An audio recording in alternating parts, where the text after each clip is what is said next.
학생이 시험지를 받아 문제를 풀 때 정답이 하나밖에 없는 경우도 있고요. 그래서 정답을 고르는 경우도 있고요. 반대로 정답은 여러 개가 있고 틀린 것을 고를 때가 있습니다. 모르면 다 어렵고 알면 다 쉬운 겁니다.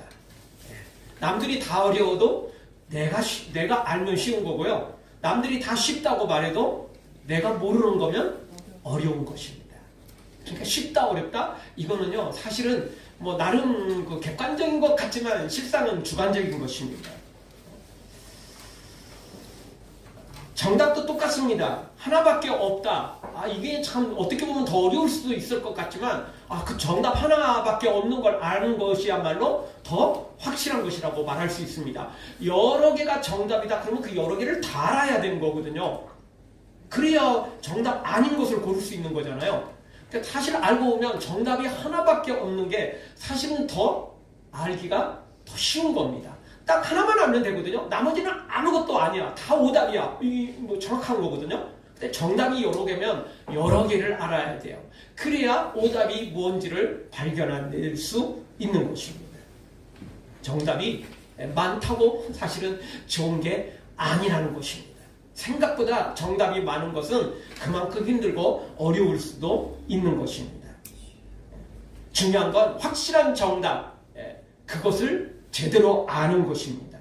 여러분 요즘 뭐 주식하는 사람도 굉장히 많은데 옛날에는 뭐 조금 좀 사행성에 가깝기 때문에 조금 그랬지만 요즘에는 웬만하면 이제 많이 합니다. 근데 주식을 해도요 적당히 버는 것으로는요 수수료 떼고 세금 떼고 그리고 물가 상승률을 생각해 보면 남는 게 없어요. 그런데 한 개만 가지고 있어도 제대로 효자 종목 가지고 있으면 정말 엄청나게 버는 것입니다. 지금 뭐 주가가 많이 오르고 있죠. 그래서 이 개미들이 보통 사람들이 많이 사놓은 주식은 벌써 뭐 2배 이상을 순식간에 지금 뛰었습니다. 그런데요. 문제는 아무리 그렇게 많이 뛰어도요 떨어지는 놈들이 있다는 거예요. 그것도 시원찮은 놈들이 떨어지면 뭐 그런 대로 괜찮은데 우량주들이 떨어진다는 거예요. 다 올라가도요 꼭 떨어지는 것들이 있어요. 그래서요 결국 몇 개 종목에서 수익을 얻어도요 또 다른 몇 개 종목에서 낙상을 해버리면 남는 게 없어요. 다 합쳐놓고 보면 계산해보면 남는 게 별로 없어요. 그래서 요즘에는요 개별 종목보다 뭐 ETF라고 그래서 종목을 묶어놓으면 100개, 200개 이거에 투자를 하는 거예요. 한 종목이 아니라 그거를 묶어놓은 거예요. 거기에 투자를 하는 거예요. 그래서 우량주 뭐 100개, 우량주 200개 그러니까 진짜 뭐 주가가 아주 폭락을 하지 않는 이상은 떨어질 일이 없어요. 거의. 그냥 평범하게 가도 우량주들 중심으로 하는 거니까 오를 가능성이 매우 높아요. 우리 인생도 그렇습니다. 영적인 것도 그렇습니다. 오늘 성경 4절에 보니까 다른 신을 찾는 자는 괴로움이 더할 것이다 이렇게 말하고 있어요. 왜냐하면 그게 오답이거든요. 그거 하나 때문에 인생 망치는 거예요. 영적으로 큰 위기에 빠지는 것입니다. 4절을 같이 한번 보겠습니다. 다른 신에게 예물을 드리는 자는 괴로움이 더할 것이다. 나는 그들이 드리는 피의 전제를 드리지 아니하며 내 입술로 그 이름도 부르지 아니하리로다. 아멘. 다윗이 이렇게 고백하고 있어요. 다른 신을 찾는 자는 괴로움만 더한다는 거예요. 그거 사봤자 계속 떨어지고 큰 문제가 생기는 거예요. 있는 재산 다 날릴 수 있는 거예요. 빚내서 산 사람은 큰 빚을 지는 거예요. 인생 망치는 겁니다. 우상을 찾아서는 안 됩니다. 다른 신을 찾아서는 안 됩니다. 왜냐하면 다 오답이거든요. 딱 정답은 하나님밖에 없습니다. 오늘 성경 바로 그래서 정답은 하나님입니다. 하나님만이 정답입니다. 다윗은 그걸 알았던 것입니다. 그래서 하나님만 찾았던 것입니다. 다윗은요 이런 우상은요 그 이름도 부르지 않겠다. 이름도 부르지 않겠다. 이렇게 말하는 것입니다. 아예 입에 언급도 하지 않을 것이다. 이렇게 고백하고 또 살아간 사람이었습니다. 그래서 결국 다윗은 하나님만이 정답인 걸 알았고 그 하나님을 찾아서 승리의 길을 걸어갔던 사람 바로 다윗인 것입니다. 사랑하는 성도 여러분, 우리도 다윗처럼 하나님만이 정답임을 알고 우리 인생을 하나님께 투자해서 반드시 승리를 얻기를, 영원한 천국과 상급을 받아 누리기를 주의 이름으로 축원합니다. 다윗은 왜 하나님만이 정답인지를 오늘 성경에서 소개하고 있습니다. 그리고 그 정답지를 제대로 선택해서 승리의 길을 걷고 있습니다. 물론 다윗도 너무너무 힘들고 어려워서 어떻게 해야 될지 모를 때 많았습니다. 그래도 그때도 여전히 하나님만 선택해서 그 정답을 선택했기 때문에 고난과 어려움을 이겨내고 승리할 수 있었던 것입니다. 자, 첫 번째, 다윗은 왜 하나님이 정답인 줄 알았습니까? 그리고 왜 그 정답을 선택해서 그 복을 누린 것입니까? 1절에 보니까 하나님만이 안전한 피난처임을 다윗은 알았습니다. 그리고 그것을 체험했습니다. 그냥 이론적으로 안 게 아니고 자신이 그렇게 체험을 했던 것입니다. 이 시편 16편은 어떤 상황에서 다윗이 쓴 것인지가 소개되고 있지 않습니다. 보통 다른 성경들을 보면 어떤 상황인지가 다 대부분 나오거든요. 근데 16편은 전혀 언급이 없습니다. 다만 분명한 건 여전히 다윗이 이 16편을 쓸 때도 힘들고 어려웠다는 거예요. 예. 너무너무 큰 위기에 빠져 있었던 것입니다. 자, 이렇게 괴롭고 힘들 때, 위기 속에 빠졌을 때 다윗은 어떻게 했습니까? 하나님께 피했다는 것입니다. 왜? 하나님만이 정답이니까 하나님께 피한 것입니다. 내가 피하고 숨었는데 금방 들통난다. 그러면 숨은 의미가 없잖아요. 예. 차라리 거기에 숨을 시간에 한 발자국이라도 더 도망갔으면 나을 뻔했잖아요. 불안한 곳에 숨고 금방 들통나는 곳에 숨고 의미 없는 곳에 숨으면 아무런 도움이 안 되는 거예요. 예. 그런데 다윗은 하나님이 정답인 걸 알고 하나님께 피해서 안전함을 얻었던 것입니다. 1절을 보죠. 1절 한 목소리로 보겠습니다. 하나님이여 나를 지켜주소서 내가 주께 피하나이다. 아멘. 다윗은 하나님께 피했습니다. 그랬더니 하나님이 다윗을 지켜주셨습니다. 이게 어쩌다 한 번 된 게 아니고 다윗은 위기 때마다 하나님께 피했고 그리고 하나님은 다윗을 지켜주셨던 것입니다. 여러분, 우리 인생은 어떻게 보면 문제의 연속입니다. 여러분, 문제가 하나 해결되면 문제가 없어집니까?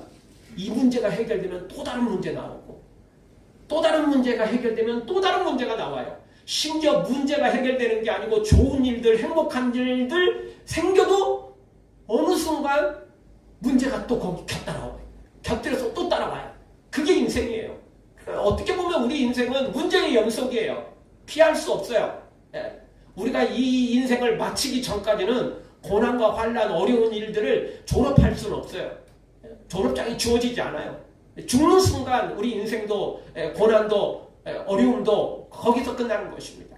그래서 살아있는 한은 문제의 연속이고 고난과 환난의 연속일 수밖에 없습니다. 이유가 뭐 때문이죠? 죄 때문이죠. 죄 때문에 고난과 환난, 문제들은 계속 따라올 수밖에 없는 것입니다. 죄가 있는데 어떻게 안 따라오겠어요? 자동 아니에요? 예. 자석이 있으면 쇠붙이는 달라붙게 돼 있다니까요. 자동이에요. 그냥 달라붙게 돼 있어요. 예. 죄가 있는데 어떻게 문제가 안 달라붙습니까? 죄가 있는데 어떻게 사탄의 유혹이 없겠습니까? 당연한 거죠. 당연한 것입니다. 그래서 다윗은요, 문제만 해결하면 다 될 것 같은 착각에서 벗어났어요. 이 문제 해결하면 또 다른 문제가, 이 문제 해결하면 또 다른 문제가 계속됐거든요. 그 다윗이 날마다 경험했어요. 왜? 사울에게 쫓길 때 오늘 쫓겨서 위기에서 벗어났는데 그럼 내일은 사울이 포기하나요? 아니거든요. 또 쫓아와요. 또 찾아와요. 왜? 오늘 안전했다고, 오늘 피했다고 끝난 게 아니에요. 계속 그냥 계속이에요. 계속. 그래서 다윗은 너무너무 문제가 많으니까 문제를 해결하기보다는 하나님께 나아가서 하나님께 피하는 것으로 문제를 해결하려고 했던 거예요. 자기가 문제를 해결하면 또 다른 문제가 계속 겹칠 텐데, 그러니까 아예 그냥 이 문제를 해결하려고 노력하는 게 아니고 아예 하나님께 피해버린 겁니다. 정답이신 하나님께 아예 피해버린 거죠. 그 하나님께 도망가 버린 것입니다. 그래서 하나님으로 말미암아 다윗이 안전함을 얻게 되었다. 오늘 성경이 그렇게 우리에게 표현해 주고 있습니다. 여러분, 우리가 운전할 때 내비게이션이 있는데도 우리가 다른 길로 들어서면 어떻게 하죠? 바로 나오는 음성이 뭐죠? 경로를 재탐색합니다. 이거예요, 이거. 경로를 재탐색하게 돼 있어요. 우리가 바른 길을 걸어가지 못하면요, 경로를 재탐색할 수밖에 없는 거예요. 바른 길을 걸어가도록 경로를 재탐색하죠. 근데 그 시간에는요, 이 복잡한 길이 나오면 어떻게 해야 될지 모르는 거예요, 사람들이. 그냥 직진인데 그냥 다음 길에서 우회전할지 좌회전할지 유턴할지 이거면 너무 쉬워요, 그나마. 그런데요, 아니 문제가 딱 생겼는데 눈앞에 갑자기 사거리가 나타났어. 이거 어떻게 해야 돼? 곤란한 거죠. 바로 뜨면 괜찮은데 어떤 것들은 되게 시간이 느릴 때가 있어요. 그래서 경로를 재탐색하는 시간이 빙빙빙빙 돌고, 이게 정답이 안 나오는 거예요. 그러면 우리는 참 당황스럽죠.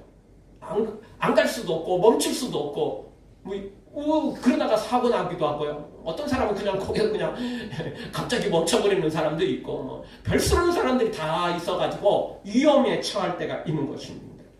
여러분, 우리가 믿음의 길을, 생명의 길을 제대로 걷지 못하면 재탐색 시간만 걸리게 되는 것이고, 그나마 그것도 제대로 찾아서 걸어가면, 제대로 나아가면 괜찮은데 엉뚱한 길로 갈 때가 너무너무 많은 것입니다. 따라서 오늘 우리는 하나님께 피해야 됩니다. 그래야 재탐색 시간도 없어지고요, 그래야 하나님께서 우리를 안전하게 지켜주시는 것입니다. 다른 길로 빠지지 마십시오. 주님이 인도하시는 영적 내비게이션이 되시는 하나님의 인도를 받고, 성령의 인도를 받고, 말씀의 인도를 받고 생명의 길을 걸어가야 되는 것입니다. 바로 그것이 다윗이 찾은 정답이었습니다. 하나님만이 정답이다. 우리 인생에 하나님만이 정답이다. 분명히 그걸 알았던 것입니다. 사탄은 당연히 오답이고, 나는 어떻습니까? 나는 지혜로울 때는 정답인데 또 이상하게 오답을 너무너무 많이 선택하는 거예요. 그러니까 항상 정답만 선택하시는, 아예 정답이신 하나님께 다시 한번 피하고, 어떤 문제가 발생해도 하나님 앞에 나아가고 하나님께 피하여서 우리 다윗처럼 승리자로 살아가기를 주의 이름으로 축원합니다. 두 번째, 다윗은 어떻게 하나님이 정답인 걸 알았고 그 하나님만이 또 정답으로 선택하며 살았습니까? 하나님만이 인생의 복이었기 때문에 그렇습니다. 하나님께 피했더니 안전할 뿐만 아니라 위기에서 보호를 받을 뿐만 아니라 엄청난 복까지 하나님 앞에 있다는 사실을 다윗은 체험했어요.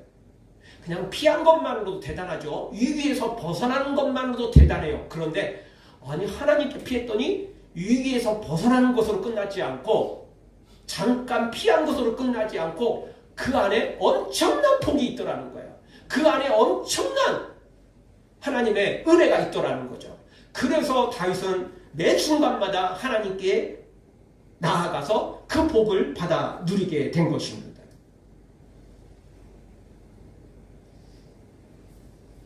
요한복음 14장 6절에 보면 이런 말씀이 있습니다. 같이 보겠습니다. 예수께서 이르시되 내가 곧 길이고 진리요 생명이니 나로 말미암지 않고는 아버지께 올 자가 없느니라. 아멘. 예수님은 길이십니다. 다른 길 없어요. 우리 인생에 다른 길은 없는 겁니다. 물론 갈 수 있는 길은 많아요. 수없이 많죠. 아무데나 가는 게 길이에요. 또 그런데 그 길마다 다 지옥이에요. 그 길마다 다 저주예요. 그 길마다 다 심판이에요. 어떤 길을 선택하든 세상의 길은 심판이고 지옥이고 멸망입니다. 오직 예수님만이, 오직 십자가만이 참된 길이 되는 것입니다. 다윗은 그걸 알았던 것입니다. 그래서 하나님께 피했더니 그게 인생의 길이고 그것이 곧 엄청난 복된 길임을 다윗은 알았던 것입니다. 그래서 그 하나님께 피했고, 그리고 그 하나님 안에서 큰 복을 받아 누렸던 것입니다. 이사야 22장 22절에도 이렇게 표현합니다. 내가 또 다윗의 집에 열쇠를 그의 어깨에 두리니 그가 열면 닫을 자가 없겠고 닫으면 열 자가 없으리라. 하나님이 이런 분이십니다. 하나님이 최종 결정권자라는 거예요.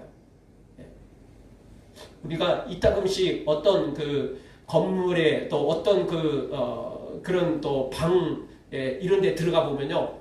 아무나 들어갈 수가 있지만 관계자의 출입금지 딱 쓰여 있어서 아예 그냥 자물쇠로 잠겨져 있는 그래서 관계자 진짜 외에는 비밀번호를 아는 사람이 없이는 키를 쥐지 않는 사람은 들어갈 수 없도록 막아놓은 것들이 있는 것입니다. 담당자만 들어갈 수 있어요. 그런데 우리 모든 인생의 길은 하나님이 열쇠를 가지고 있어요. 그 열쇠가 여러 개 있는 게 아닙니다. 하나님만이 그 열쇠를 쥐고 있어요. 하나님께 받아야만 우리도 문을 열고 들어갈 수 있고 또 문을 닫을 수 있는 것입니다. 하나님이 열면 또다시 누군가가 열 자가 없습니다. 하나님이 닫으면 어떻게 해볼 방법이 없는 것입니다. 하나님이 열면 열리는 거고 하나님이 닫으면 그냥 닫히는 것입니다. 아무리 문을 두드려도 안 되는 것입니다. 그냥 인생의 문 두드린다고 되는 게 아닙니다. 뭐 그렇게 생각하면 우리나라 옛날 사람들 그냥 숟가락에도 복, 베개에도 복, 뭐 어디를 가도 복 하고 살았잖아요. 그럼 뭐 세상의 복은 우리나라가 다 받았겠죠? 안 돼요, 안 돼요, 안 돼요. 그런다고 되는 거 아닙니다. 복 되신 하나님, 복의 주인이신 하나님 앞에 나와야만 그 복을 누릴 수 있는 것입니다. 복 노래 부른다고 복이 오는 게 아닙니다. 하나님께 피해요. 하나님 앞에 믿음으로 살아야 이 복이 나에게 다가오는 것입니다. 주복 칼럼에도 썼지만요. 요즘요 사이버 범죄가 기승을 부리고 있습니다. 특별히 작년 2025년도에요. 아주 이 사이버 범죄가 그냥 엄청나게 폭발적으로 그냥 늘어났답니다.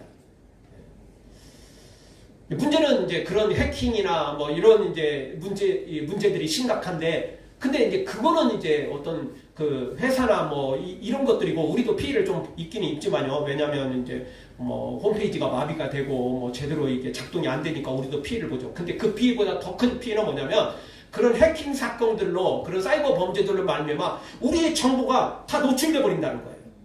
그래서 이런 정보들을 누가 가지냐? 또 보이스 피싱 이런 범죄자들이 그거를 또 다 어떻게든 취하는 거예요. 그래서 그것들을 그 정보들을 가지고 우리한테 뭐 전화를 하고 또 그걸 문자를 보내고 그래서 우리를 다 속인다는 것입니다. 요즘요 또 새롭게 된 나온 그 방법이 있답니다. 그게 뭐냐면요 우리 통장에 돈을 송금시킨다는 거예요. 우리가 이뻐서 송금시키는 게 아니고 당연히 다른 사람 돈을 자기 통장에 바로 넣으면 큰일 나죠. 금방 들통나니까. 그러니까 모르는 그 통장으로 집어넣는 거예요. 요즘에는요 통장 번호를 알아도 넣을 수 있지만 통장 번호를 몰라도 전화번호만으로도 넣을 수 있는 방법이 있어요. 내 전화번호만으로도 통장으로 들어갈 수 있는 방법이 있다니까요. 그리고 어떻게든 그냥 아무나 그냥 정보를 가진 사람한테 통장에 이제 송금을 시키는 거죠. 그래서 곧바로 이제 조금 있다가 전화를 해요. 제가 잘못 송금했는데요. 이거 되돌려 주세요. 착한 사람들은 진짜 내 돈이 아니거든요. 돌려줘. 돌려주면 어떻게 되는 줄 아십니까? 보이스피싱 같은 범죄자가 되는 거예요. 그 협조자가 된 거예요. 그러면 금융당국에서 보면 이거 국가에서 보면 야 너 이렇게 네가 돈이 들어갔는데 네가 곧바로 얘한테 송금했네? 너 얘하고 너 한편이지. 이렇게 되는 거죠. 그러면 내 계좌가 동결돼 버리는 거예요. 그러면 그게 내 돈이 아닌 거죠. 그래서 요즘에는요 누군가가 송금을 해달라고 하면은요 절대 송금하면 안 된다는 거예요. 결국 그거 쓰면 안 돼요. 쓰면 걸려요. 그 내 돈이 아니었을 때 쓰면 안 됩니다. 그러면 그렇게 전화가 오면 연락이 오면 내가 은행 통해서 전달하겠습니다. 내가 경찰을 통해서 전달하겠습니다. 이렇게 해야지. 그래요? 이거 내 돈 진짜 아니네. 들어왔네? 그 네가 주인이야? 그럼 돌려보낼게. 이러면 큰일 나는 거예요. 안 돼요, 안 돼요. 그러니까 요즘에는 착한 사람들이 더 잘 걸리게 돼 있어요. 아주 이 나쁜 놈들이 너무 많아요. 정신 바짝 차리지 않으면요 요즘에는 또 그냥 이리저리 다 걸리는 거예요. 참 어려운 시대에 우리가 살고 있습니다. 그런데 보이스피싱보다 더 무서운 건 사탄의 영적인 시험입니다.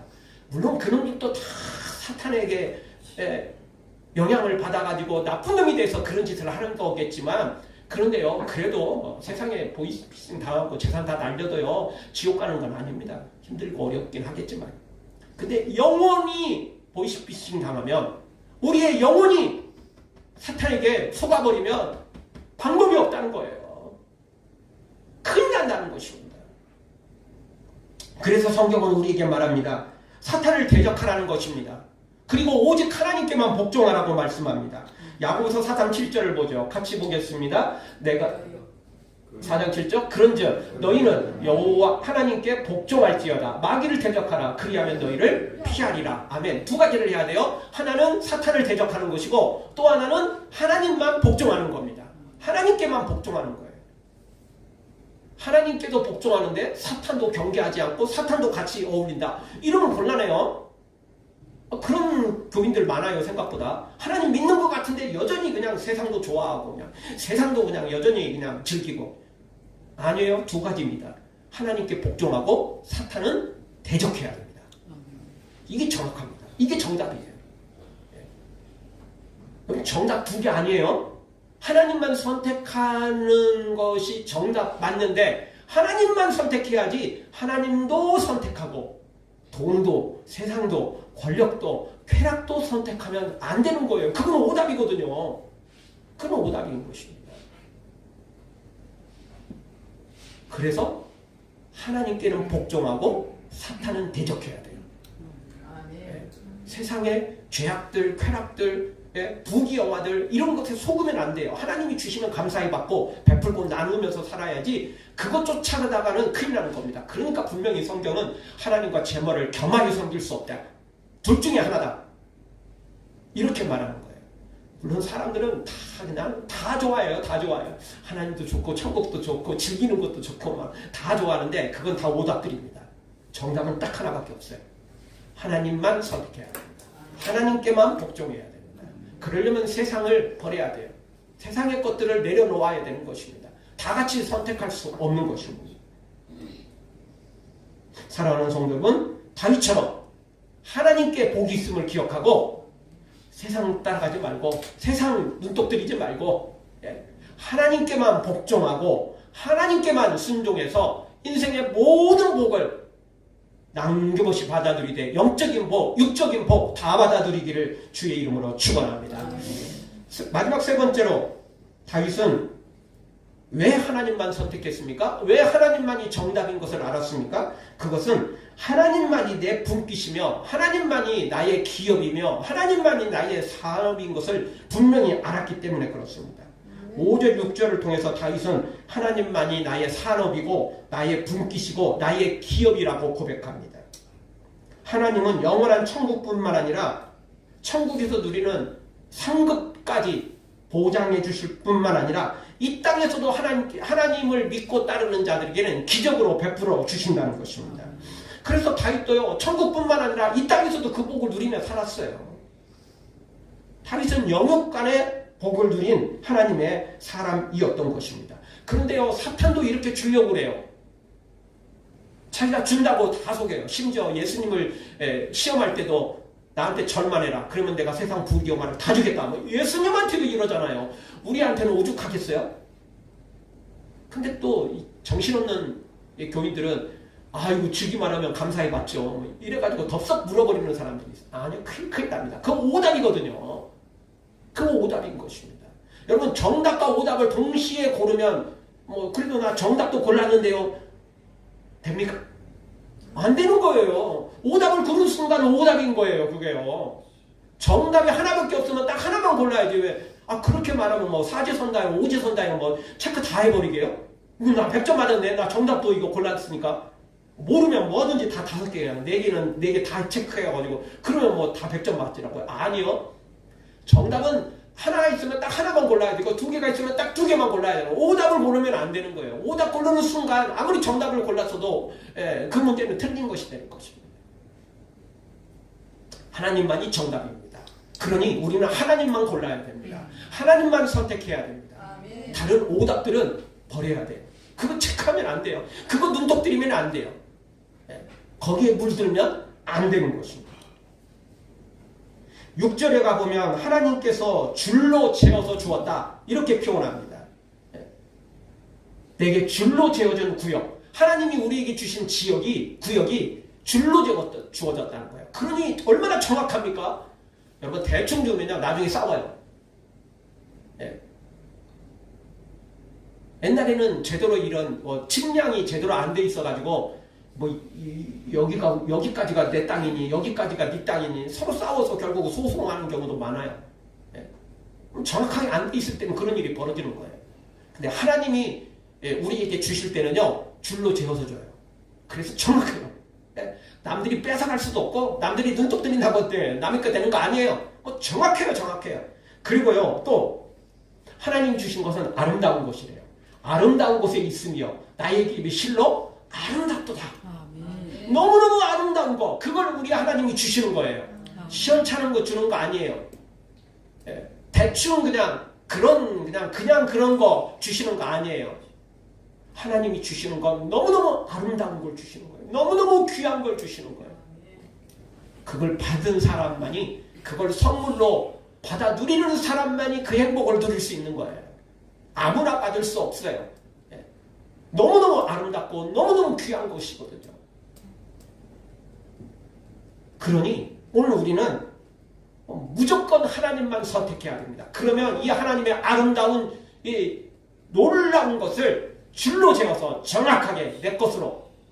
그래서 성경을 보면 우리가 천국에 들어가서 내 침상에서 쉬게 된다 이렇게 표현합니다. 남의 침상 빌려 쓰는 거 아니에요. 남의 집 빌려 쓰는 거 아닙니다. 호텔이 아무리 좋아도요 호텔은 내 집은 아닌 것입니다. 여행 기간 끝나면 돌아와야 되고요. 돈 떨어지면 쫓겨나는 것입니다. 내 침상, 내 집이 조금 덜해도 크게 낫습니다. 그런데 하나님이 주신 내 침상, 내 집, 내 구역 이거는요 어떻다고요? 아름답대요. 그것도 실로 아름답다. 정말 대단하게 아름답다는 겁니다. 비교 불가능하다는 것입니다. 이렇게 귀한 것 이것을 다윗이 누리게 되는 것입니다. 천국에서뿐만 아니라 이 땅에서도 다윗은 그것을 누렸습니다. 물론 다윗은 그걸 누렸고 그런데 또 선지자들이나 수많은 그런 믿음의 사람들은 또 그걸 누리지 못한 경우도 있습니다. 왜냐하면 순교를 당하기도 했고 고난 속에 있을 때도 있었으니까. 그래서 이 땅에서는 누릴지 못 누릴지는 우리가 잘 모릅니다. 누리게 해주시면 감사하는 거고 또 감사함으로 또 그걸 가지고 섬겨야 되고 솔로몬처럼 그거 누리다가 그냥 빠져버리면 큰일 나는 거고요. 또 우리에게 주신 사명이 순교의 길이고 고난의 길이라면 핍박의 길이라면 그것도 능히 감당해야죠. 우리가 감당할 힘이 있으니까 하나님 주신 거 아니겠어요? 우리는 그걸 선택할 수는 없고 우리가 선택할 건 하나님입니다. 그럼 하나님이 어떻게 우리를 인도하실지 우리는 모릅니다. 그냥 인도하는 대로 그냥 감사하며 가는 것입니다. 근데 너무 걱정할 건 없어요. 왜냐하면 아무리 고난이 있어도 감당할 힘은 다 주시거든요. 우리가 주일 오후에 지금 소아시아 교회들을 지금 보고 있지 않습니까? 오늘 이제 보는 교회는 서문학 교회를 우리가 보게 될 텐데 이 서문학 교회는 사도 요한의 제자인 폴리캅이 감독으로 있던 그래서 AD 150년경에 폴리캅이 그 서문화 교회의 서문화 지역에 감독으로 있으면서 정말 믿음으로 살았던 사람입니다. 그가 마지막에 체포당하고 그렇게 제의를 받게 됩니다. 그때가 86세였습니다. 그때 그는 그렇게 제의를 받습니다. 네가 지금이라도 예수를 버려라. 네가 지금이라도 교회를 버려라. 그러면 너를 살려주겠다. 그렇지 않으면 너를 화형시킨다. 폴리캅은 뭐라고 말했습니까? 86년 동안 하나님은 날 버리지 않았습니다. 예수님은 날 버리지 않았습니다. 그런데 내가 어떻게 그 예수님을 배신하겠습니까? 천년만년 사는 것도 아니고 이제 내 나이 86세 이제 갈 나이가 됐는데 사실 지금도 86세면 적은 나이는 아니지만 그 당시에 86세는 굉장히 장수한 거죠. 그런데 몇 년 더 얼마나 더 살겠다고 먼 부귀영화를 누리겠다고 천국을 버리고 이 세상에서 부귀영화를 얼마나 누리겠다고 그걸 선택하겠습니까? 폴리감은 그러지 않았어. 아니, 폴리감은 이 땅에서 천년만년 살아도 주님만 선택했을 거예요. 그 믿음이 그에게 있었던 것입니다. 왜? 폴리감도 다윗처럼 하나님만이 정답인 걸 알았기 때문에 그렇습니다. 그래서 그는 실제 화형당해서 이 세상을 떠나게 됩니다. 그러나 그런 화형을 당하면서도 찬송을 부르게 되고 정말 주님만 바라보며 믿음으로 나아갔던 것입니다. 우리에게는 고난이 있어도 능히 감당할 힘을 주시니까 걱정할 게 없고요. 또 하나님이 주신 복이 많다면 그 복으로 섬기고 베풀고 주의 이름으로 나누면 되는 것입니다. 어떤 길이든 우리는 감사함으로 충분히 나아갈 수 있습니다. 왜냐하면 하나님이 능히 감당할 능력을, 믿음을 우리에게 주시기 때문에 그렇습니다. 분명한 건 오늘 성경처럼 우리가 하나님만이 나의 분기시고 하나님만이 나의 사람임을 분명히 알아야 된다는 것입니다. 어느 중환자실에 의식이 거의 없어서 죽어가는 한 노인이 있었답니다. 의사들이 가족을 전부 불러놓고 말을 했다는 것입니다. 이제 얼마 남지 않았습니다. 마지막으로 할 이야기가 있으면 하십시오. 그랬다는 것입니다. 그래서 각자 뭐 다 아빠, 아버지, 저예요, 뭐예요, 다 이야기를 했는데 사실 뭐 거의 의식이 없는 상태로 제대로 반응을 하지 못했다는 겁니다. 그때 막내딸이요, 그 아빠 귀에 다가가서 속삭였다는 것입니다. 아버지, 예수님이 아버지를 기다리세요. 그 이야기를 해줬다는 것입니다. 그랬더니 그 아버지가 그 거의 의식이 없는 순간에도 아주 미세하게 손을 움직이며 막내딸의 손을 붙잡았다는 것입니다. 그래서 입술을 조금 움직여서 그런 말을 했다는 것입니다. 그분이면 되었다. 그분이면 됐다. 다른 말에는 정말 거의 의식도 없고 움직일 힘도 없고 반응할 힘도 없었죠. 그런데 예수님이 기다린다는 그 말에는 자신의 젖먹던 힘, 죽을 힘까지 다해서 그분이면 되었다. 그렇게 고백을 했더라는 것입니다. 그렇습니다. 우리에게는 예수님이면 충분합니다. 예수님 한 분이면 됩니다. 왜냐하면 예수님이 정답이거든요. 다른 정답 없거든요. 예수님만 선택하면, 하나님만 선택하면 우리는 100점짜리가 되는 것입니다. 권투에서 보면 KO 한 방이면 그냥 뭐 점수에서 다 졌어도 상관없어요. 이기는 겁니다. 축구도 뭐든지 다 똑같습니다. 그냥 일방적으로 밀려도요, 그냥 고랑 골 넣으면 경기 끝나는 것입니다. 1대0이면 되는 거예요, 그냥. 왜냐하면 그 점수제로 하는 거 아니거든요. 우리가 이 세상에 어떻게 살든지 간에 예수님만 선택하면, 하나님만 선택하면 100점짜리 정답이 되는 것입니다. 이 땅에서 복 누리면 더 좋겠지만 혹 이 땅에서 복을 누리지 못해도 영원한 천국 비교하면 이 땅 것은 아무것도 아닙니다. 이건 누려도 그만이고 안 누려도 별 의미 없는 것들인 것입니다. 우리 모두 하나님만이 정답임을 기억하고 예수님만이 길임을 기억하고 그분이 우리를 아름다운 실로 아름다운 구역으로 줄로 재워서 우리에게 허락하실 그 천국, 그리고 이 땅에서도 복까지 바라보며 하나님만 선택하고 그 복을 다윗처럼 누리기를 주의 이름으로 축원합니다.